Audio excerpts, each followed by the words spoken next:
Hi there. This is Elaine Snyder, and I'm here to teach you about a process that I use in order to feel better virtually anytime. And I'm going to use a process called Freewriting to teach that to you. Um, and this is really geared toward anybody. You don't have to be a writer in order to take advantage of this. It's just a strategy. And if you're already in that sphere of self help, that's like around, maybe law of attraction, or if you're, on a path of therapy or self discovery of any kind, this may be for you. So stick around for a few minutes and hear my spiel if you want, but I do want to first start with this. Before we get any further, you see this? I have my drink. This is my hot tea. I want you to go get yourself a beverage right now, okay? Because I really want you to start every single session of feeling better about anything with hydration of some kind. And often I feel like a warm drink, oh, it's so good. Especially when you live in a cold climate, but even in a hot climate, a lot of the time, a hot tea can make you feel good. But if it's an iced tea and that makes you feel better, or just a water, whatever is your favorite drink, please tell me you're not drinking soda. That's so bad for you. But anything that makes you feel good, I want you to take that time to go and get your drink right now. I want you to pause the video, get a drink, and I want you to sit with it while we talk, because I want this to be about nourishing yourself, and I really want this to be about you taking the measures of peacefulness and calm and self-care that goes into this kind of mindset that I'm hoping to help you procure while we discuss. Okay, so take a minute, go pause, get your drink. I'm gonna get a sip for a sec because this is good tea. I love mint tea. I didn't used to, but I do now. Oh yeah, that's good. Okay, so I have my notebook here on my lap. You probably can't see it right now, but you see I have on my notebook here, it says how to feel better anytime. And it really is possible. I'm going to teach you a little bit about this, but first I'm just going to give you a little bit of history. Many years ago, when I was about 19 years old, I learned the process of free writing, and it was the perfect time. I've been writing since I was a 15-year-old kid, and I was already steeped in writing, and I loved it. I just loved it so much. It was my favorite thing to do besides reading, and I was doing it constantly. So I was already in a mode of feeling like writing was really therapeutic for me. So I really, really loved how writing helped me process feelings that made me think negatively, or emotions that were negative. I felt like writing was really good at helping me process that. So I'd already kind of gotten into that sense of writing as a therapeutic mode of transporting oneself into a more positive space. But what happened when I learned free writing in college was this wondrous thing. It was a total accident when I figured it out. I was actually introduced to it through a course that I took in college, and I started reading Natalie Goldberg's books on free writing. And you can find those anywhere, like Amazon or probably at a bookstore or something. You can find them online, but she's got a couple of books that are my favorites, Writing Down the Bones and Wild Mind. And those books really gave me a sense of, I don't know what it is. It's like a sense of maybe freedom, or a sense of comfort, or I don't know, just the very peaceful, calm way that she talks about writing, and also the way that she talks about how it really is about loving yourself. In a way, that's kind of what she's saying. And so I really responded to that positive process that she offers and the way that she talked about it. So that's where I started all of this.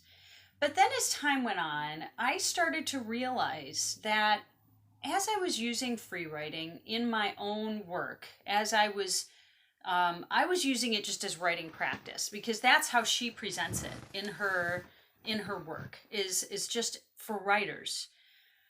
But I began to realize that it wasn't going to work just for writers, that this could work for other people too. That this didn't have to just be for people who are practicing writing.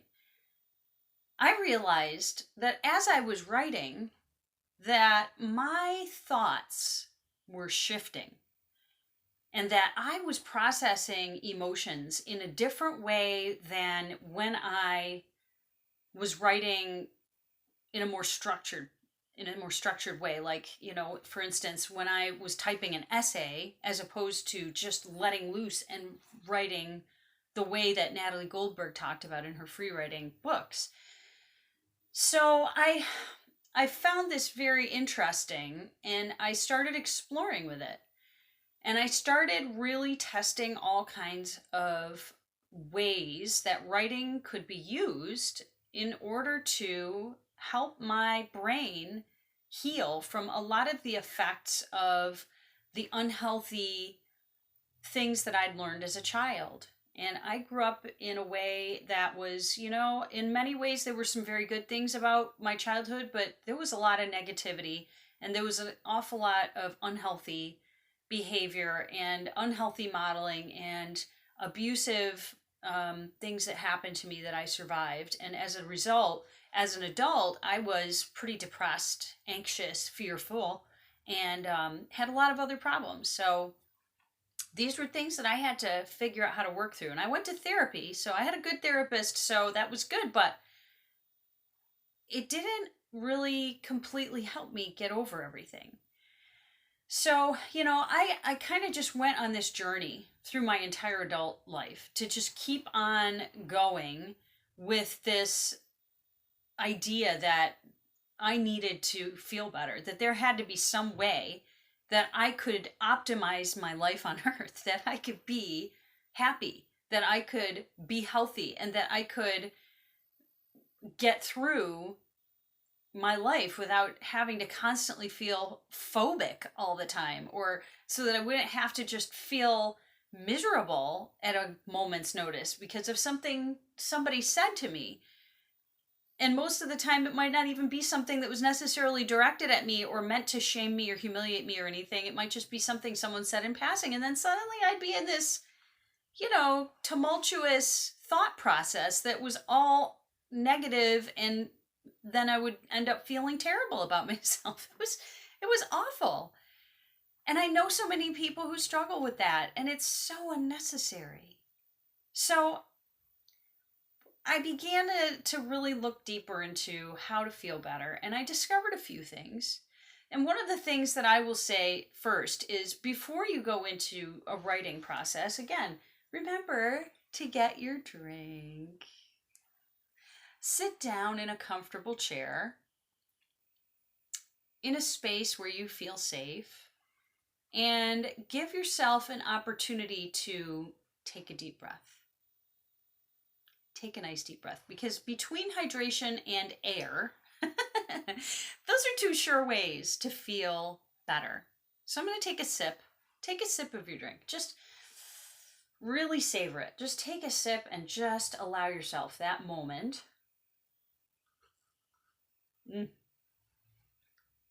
Yeah. See, just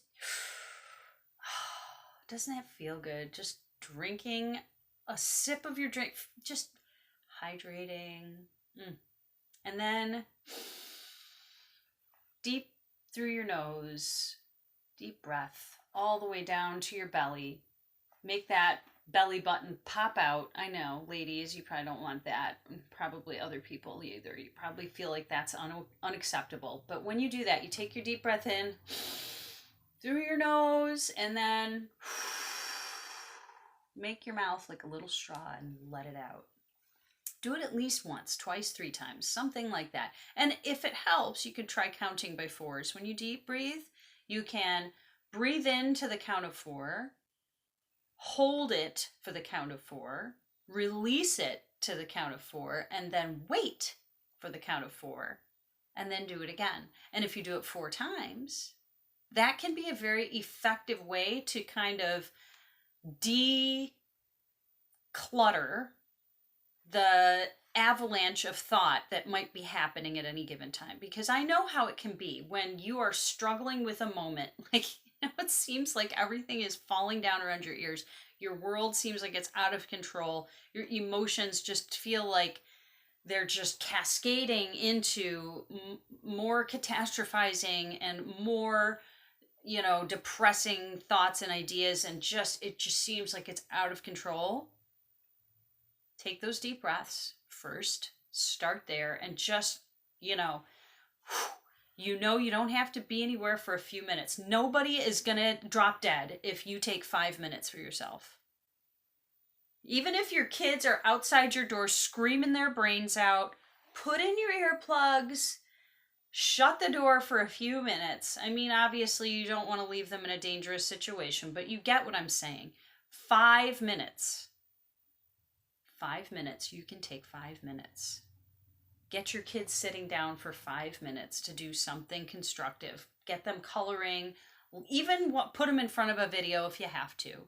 I used to do it when my kids were little. I actually set a timer for 15 minutes. I'd put the egg timer on the table, and I would say, when they were really little, when they were toddlers, I would say, so mom's taking 15 minutes. For that time that the timer's going, you can't talk to me. You got to keep yourself busy for 15 minutes. And when they would come and try to talk to me for those 15 minutes, sometimes I'd be in sight right there in the other room. But that would be my time where I'm doing what I want to do. So I'd read a book, or, I would be doing something that I want to do, whether it was writing, whatever. And I would just say to them, nope, you're going to go sit in the other room and you're just going to wait. And if they would come and bother me during that time, I would say, nope, look, timer hasn't gone off yet. You're going to have to wait a few minutes. You can wait. And they would. I would make sure before I sat them down that they had a drink, that they'd gone to the bathroom or had a diaper change or whatever. I wouldn't leave them uncomfortable for that time. But 15 minutes, they can manage. Even toddlers can manage for 15 minutes without you. So, that's what I did. I had them sit down and I would take that time. That 15 minutes was mine during the afternoon. I gave myself that after everybody had everything they needed. And I'd just sit down and they would have a video or something to do. And I would have my time. And you can do it too. And when they got older, it turned into a half an hour. And then when they got even older, it turned into an hour. And that was my time in the middle of the day where, sorry kids, mom's taking her time. When that timer goes off, you can bother me. Until then, find something to keep yourself busy. And that was actually good for them to have unstructured time where they had to figure out what to do with themselves instead of expecting me to entertain them all the time. Just saying, parents, this is something that's an option. Again, you're not going to get them to sit down before you've given them lunch and things like that. You want to make sure they're comfortable, they have something to do to amuse themselves, that they're going to be able to keep themselves busy for that time, and you're not leaving them in a dangerous situation like with knives and stuff. Be smart, okay? But anyway, with that set aside, nobody in the world can say that 5 minutes is going to make or break your day. And if that's the case, this is the time when you really need to take those 5 minutes for yourself and say, okay, what can I do to soothe myself? So this is where I'm going to say to you, take those 5 minutes, even just 5. And if you have to take longer, do it. But 5 minutes at least, at some point during your day, if you're feeling this moment of panic or, out of control thoughts that are just going, again, they're snowballing, avalanching, whatever they're doing. And you can take this time and you can ask yourself what you need. And I know that's going to sound a little bit crazy because I know we all think we need to ask the experts. And it's one thing to get advice from somebody, like I'm giving you now. I'm giving you a strategy that you could potentially use to help yourself. But this isn't about me teaching you on a daily basis what you need. This is about me teaching you a strategy that now you can use to help yourself.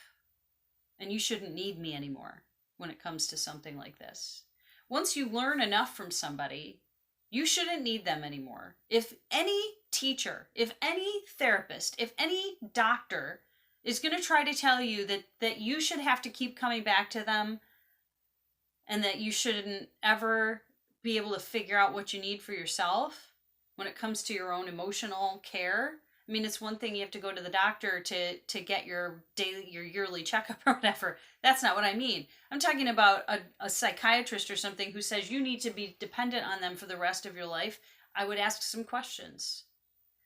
Because unless you've been diagnosed with something that isn't ever going to go away, which I don't necessarily believe in, if you've been diagnosed with something that you don't think is ever going to go away, then maybe you need some consistent care. But other than that, I really think that we've been handed a line of baloney about how we can't help ourselves, that we need to go to some expert to tell us what we need.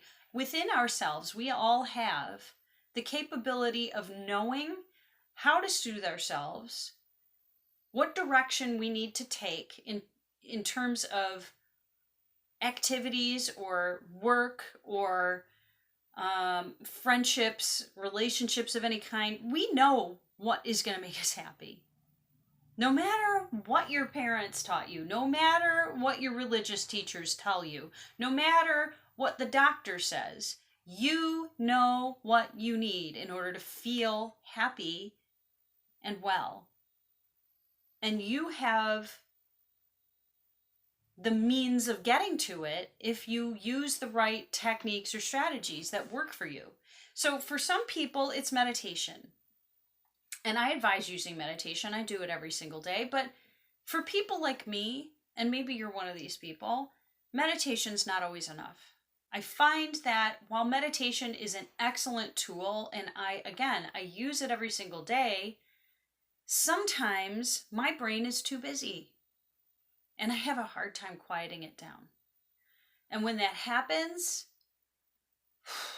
I can sit and meditate, but it's not going to get me anywhere because my brain will not slow down.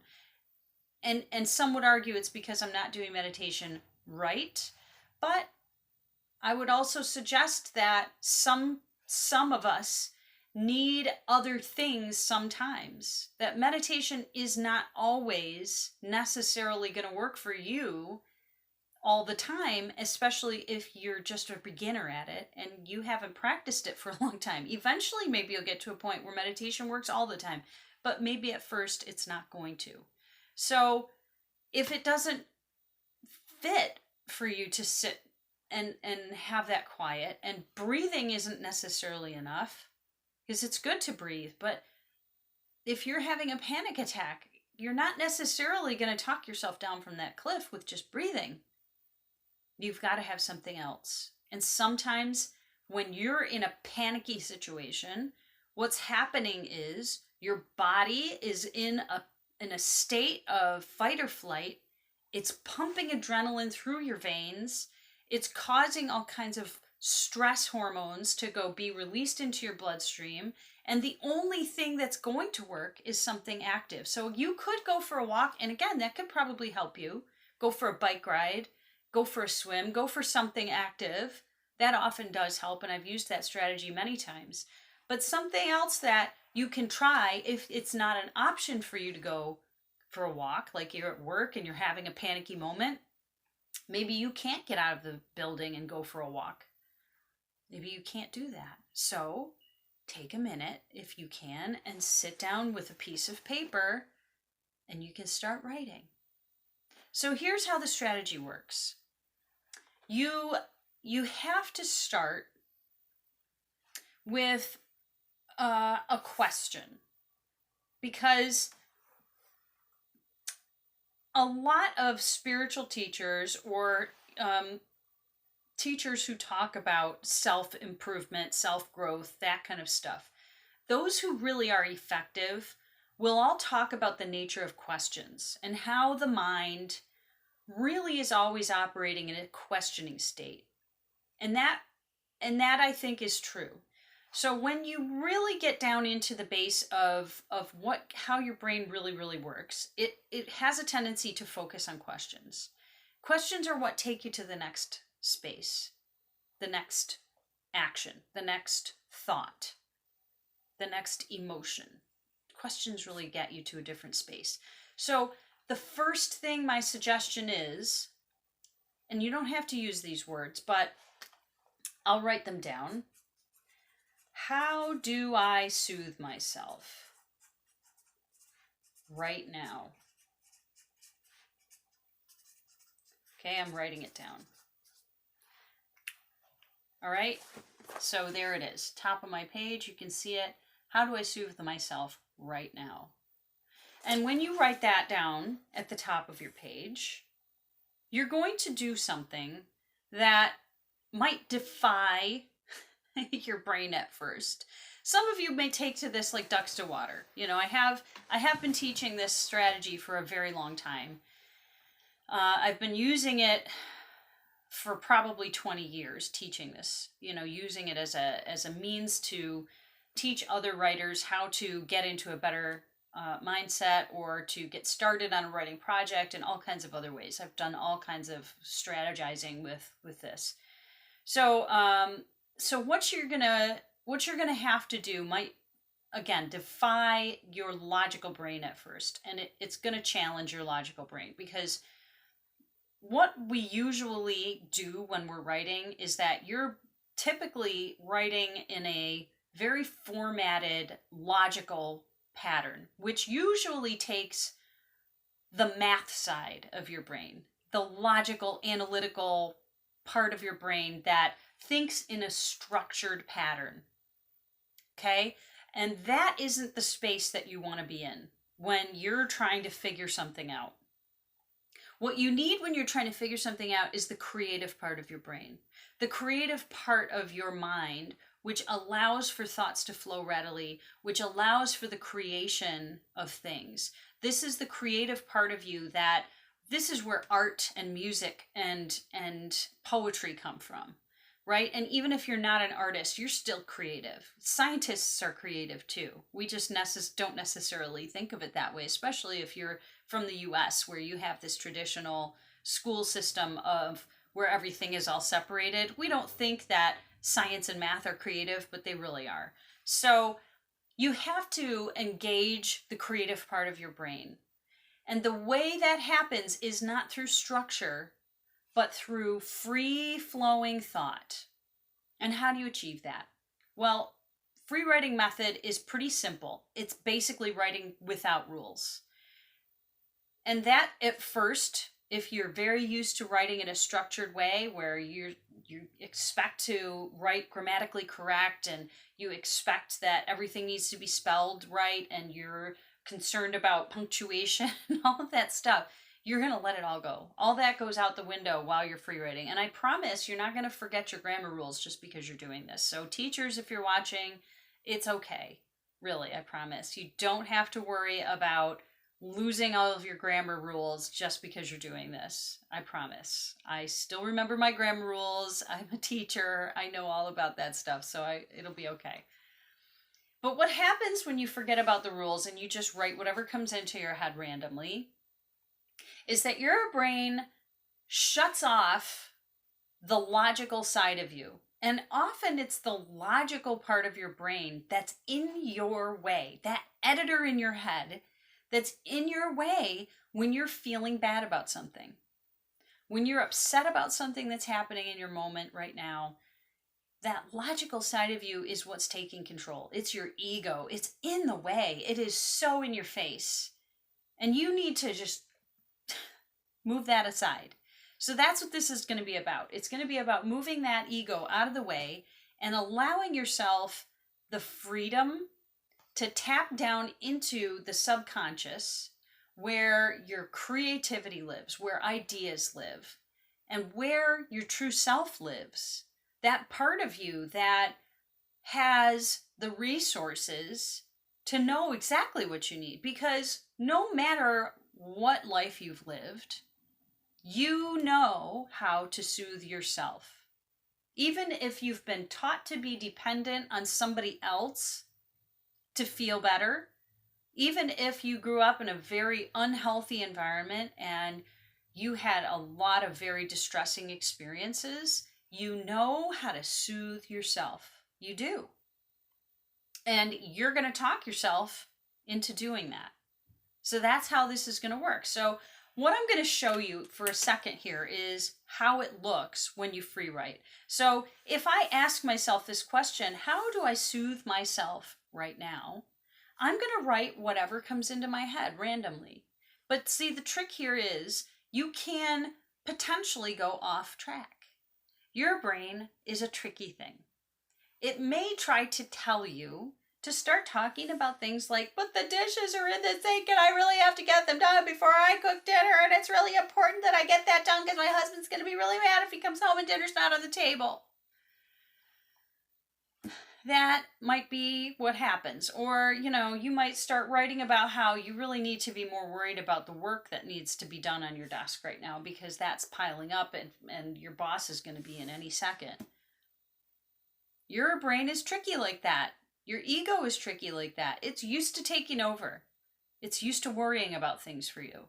It's used to trying to keep you safe. That's what your ego is trying to do. It's trying to keep you safe in the moment. It thinks that that's what it's doing when it's getting you to worry about stuff.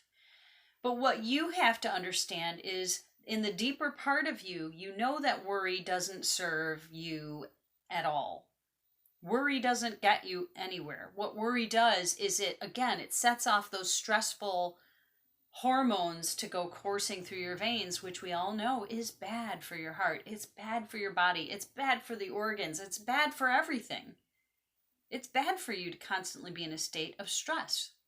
So we have to remember, I know how to soothe myself no matter what you think has happened in your lifetime, no matter how often you have revisited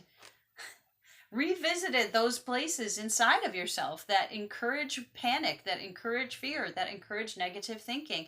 You know how to soothe yourself, and you can talk yourself into it by writing. Because again, writing serves as a physical activity in place of walking, in place of running, in place of biking, in place of those physical activities you might not be able to do right now because you're somewhere that you can't do it. But in any case, it's also a means of connecting between the world of here's meditation, here's physical activity, and you can marry the two together in this practice. This free writing practice can help you marry these two things together so that you realize the physical part of you and the emotional part of you are part of the same person, and they come together in a practice like this. Okay, so I'm hoping that this kind of is like a bridge for you. So you have to remember, again, you write this at the top of your page, set a timer for yourself, 3 minutes, 5 minutes, whatever you can do. Even 1 minute is better than nothing. And you're going to write whatever comes into your head. There is no thinking involved in this process. You just start writing whatever comes into your head, and I'll show you how that looks in a second. But you're going to just write random thoughts. And it's okay if it's totally screwy. And also, it's okay if you start writing and you can't think of anything. You just write whatever is in there. I can't think of anything. I can't think of anything. My brain is blank. I can't think of anything. Write it and write it and write it until you do finally think of something, and you will. You might write for that whole 3 minutes and nothing will come out. Well, that's okay. Your brain's being totally tricky right now. And that's all right. If your brain's being tricky, okay, set another timer.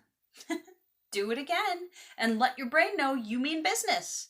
Tell your brain, even in that writing, hey brain, guess what? I'm going to keep writing until you let me have my way with you because I plan on getting answers. So you can hold out for me, but I'm going to keep doing this until you divulge something.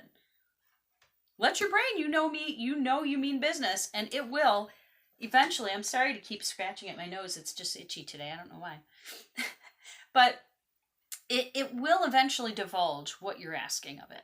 It will. It will give in, but it might take a little time. So I'm going to take a sip of my tea again. See, I'm trying to be an example. Take a sip of your drink, whatever that may be.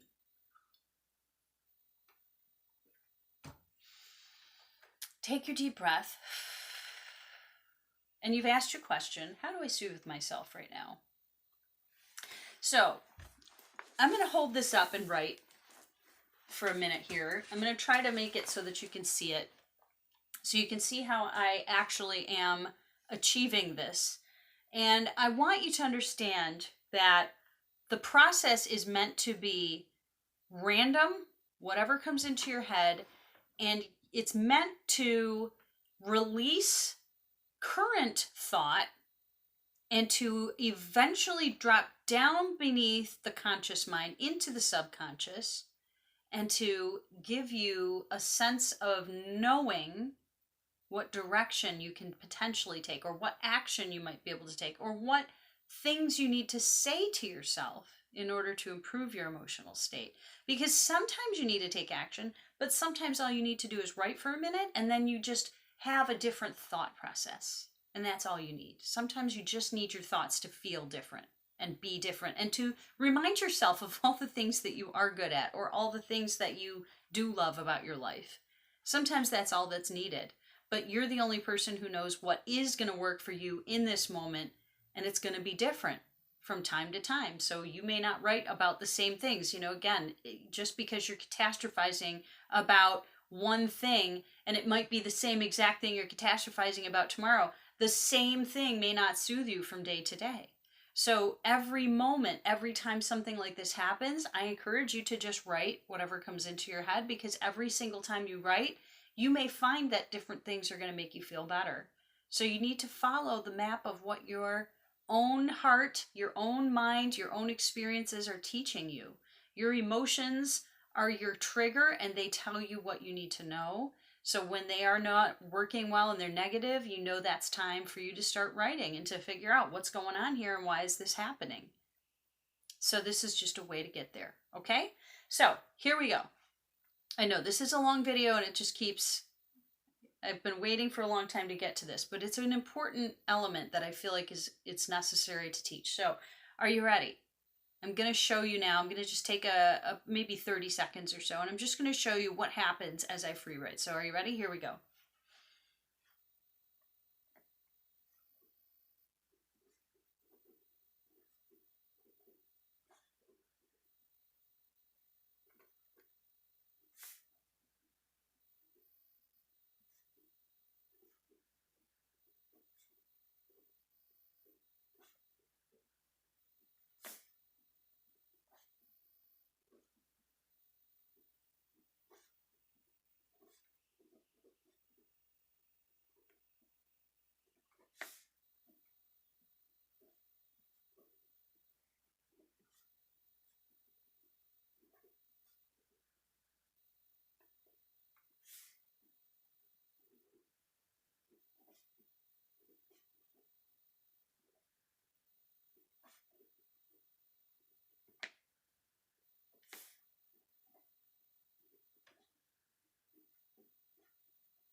Okay, so you see that? I know it's hard to read. I don't need you to read it necessarily, but you can see on the page here probably that, I don't know how well you can see it.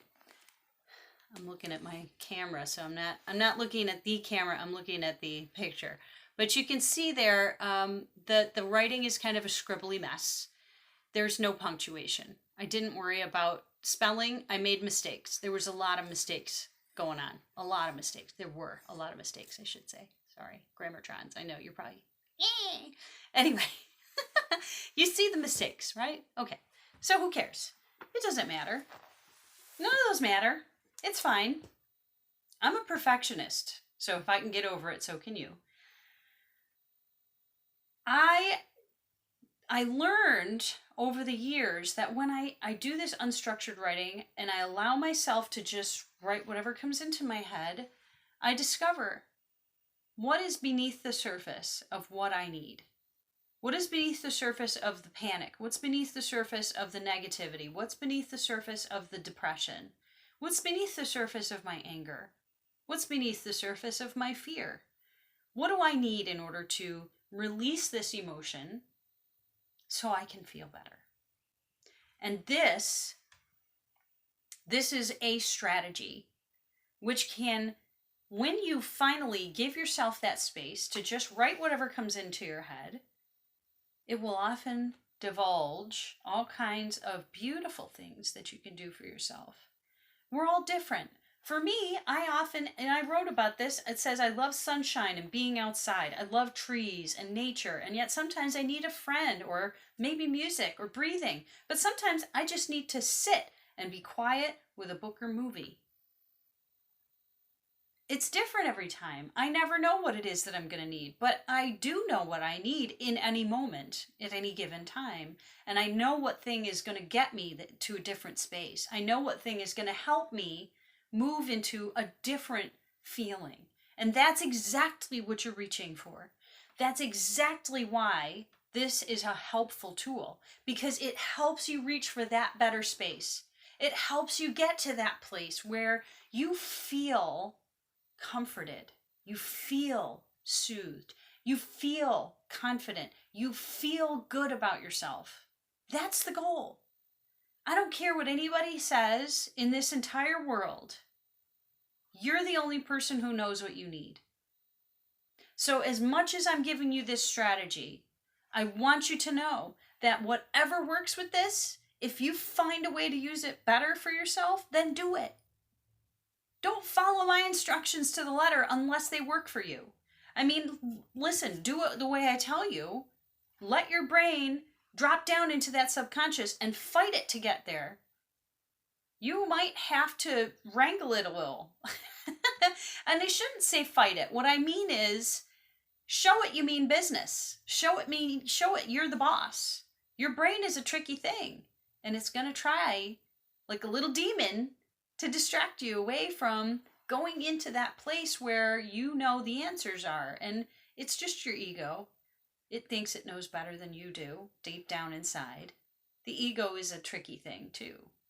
But it's okay. I mean, again, if you find a way that this works well for you and it works better for you to do it in a different format or something, do it. I do suggest handwriting. I do feel like that connects you better to the process, but if you can't handwrite and typing is the only way you can do it, okay, type. I have friends who use typing and they find it works better for them. That's okay. I do admit that for me, handwriting works better, but that's just me. So do what you can. Find a way to just really let yourself do the process. And because the whole point of it, again, is to help yourself feel better. Because at any given time, the more energy you waste on feeling negative, the more you're going to feel like your life is out of control. The more you're going to feel like you're dependent on other people for feeling well or healthy. And that just isn't the truth. That just is not the way it should be. You know, we all deserve to feel happy. We all have a contribution to give, whether that's being a good parent or working at a grocery store or being a delivery person or whatever. Maybe you're a teacher. Maybe you're a world-class speaker. I don't know what your job is. I don't know how you contribute to the world. And it never is just one thing. It's always many things that we contribute. It's being a friend. It's being a comfort to a stranger. It's parking your car in the street in a polite, thoughtful way. These are all contributions that we make to society, and we often like to think of it as, oh, it has to be sacrificial. I have to suffer in order for my sacrifice to mean anything. That's baloney. It doesn't have to be a sacrifice that hurts you somehow. It's not a sacrifice to park your car in a way that's polite, is it? Is it really a sacrifice for you to have, to park your car in a way that allows for more cars to be parked on your street for people who live in the city? You know what I'm talking about. And if you don't know what I'm talking about, then you've probably parked your car in a really rude way that made it harder for other people. These are little things we can do. Buying a cup of coffee for the person behind you in line, or helping a person open their car door when it's clear they're struggling with too many groceries or too many packages, or just holding the door open for somebody with their arms full, whatever it is. These are little contributions that we all can make, right? This is a contribution too. Taking good care of yourself emotionally is a contribution to society. You may not think of it that way. You may just think you're contributing to yourself. But in reality, when you contribute to yourself, you're contributing to everybody that you interact with from that point. Why is that? Because your emotional state impacts everybody around you, whether you realize it or not. You may just think you live in your own little world, and you may not think about the larger space around you of people that you interact with every single day. But we all interact. We all do. You work, you go to school, you ride the bus, you walk on the street. You interact with human beings all day, every day. At some point during your day, you do. And when you interact with other people, you affect them. So whether you've got a grouchy face and you pull your hoodie over your head and you walk with your hands jammed in your pockets and you're determined with earphones on, I'm not talking to anybody. Maybe that's what you do. That's a contribution. Is it positive? Probably not. So if you have that as your contribution, what legacy are you leaving? Think about taking care of your emotional state. And when you realize that when you take care of your emotional state, you're contributing very differently to the world. When you are happier, when you are soothed, when you are calm, when you are peaceful, when you are more upbeat, when you're more energetic, these are better contributions, are they not?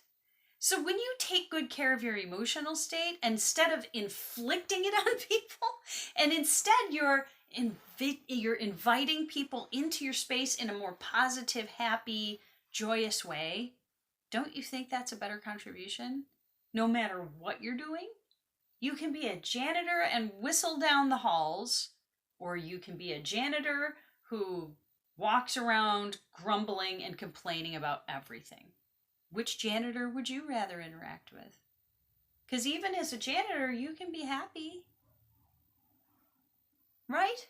Can't you? That's a contribution to society, by the way. It's a big one. We need people to clean stuff. We don't have robots for that yet.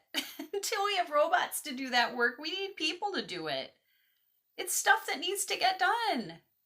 It's not bad to be a garbage person. It's not bad to be a car mechanic. These are necessary jobs. These are wonderful contributions to society. And we can be happy and proud of anything that we're contributing at any time. Right?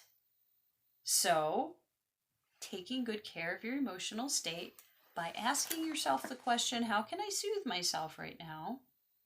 And then writing about it and asking that question again and again until you get to a space where you're doing it without even having to do the writing. This is a contribution to society, and it's a contribution to your family. It's a contribution to your friends. It's a contribution to yourself, most importantly. And that is who you need to think about first, yourself. It's not selfish to take care of yourself. It's a contribution to society. It makes things better for everybody when you are in a better state, when you feel good about yourself, when you have energy, when you are healthy. You make a better contribution to society when you are in a good place. So think about it that way. It's not a selfish thing to take good care of yourself, and it certainly is going to make you feel better if you take those few moments to just write through it. So I hope this was helpful for you. I feel like I've said all I need to say. If you have questions, of course, you can drop comments below. And you are welcome to contact me if you would like to have me come and give a workshop or if you want to have me come and speak publicly, I do that too. So all those things are available on my website, elainersnyder.com. Don't forget the R. And you can find that contact page on my website where you can get a hold of me if you would like, but you can also find a bunch of things there. I have books there, and I have a blog there for writers. So, go check it out and see what's there. But in any case, I hope this helped you today, and I hope that you really do start to see yourself in a different light when it comes to self-care and soothing yourself and knowing and trusting that you know what you need, because you really do. You know what you need, no matter what anybody else says to you. And don't let anybody tell you that you can't have everything you've ever desired, because you can. It's up to you to decide whether or not you're willing to make it happen. So I'm going to leave you with that thought, and I'm sure I'll be making more videos in the future. So stay tuned. Hope you have a great day, guys. I should say folks. Sorry. Have a great day, folks. Bye.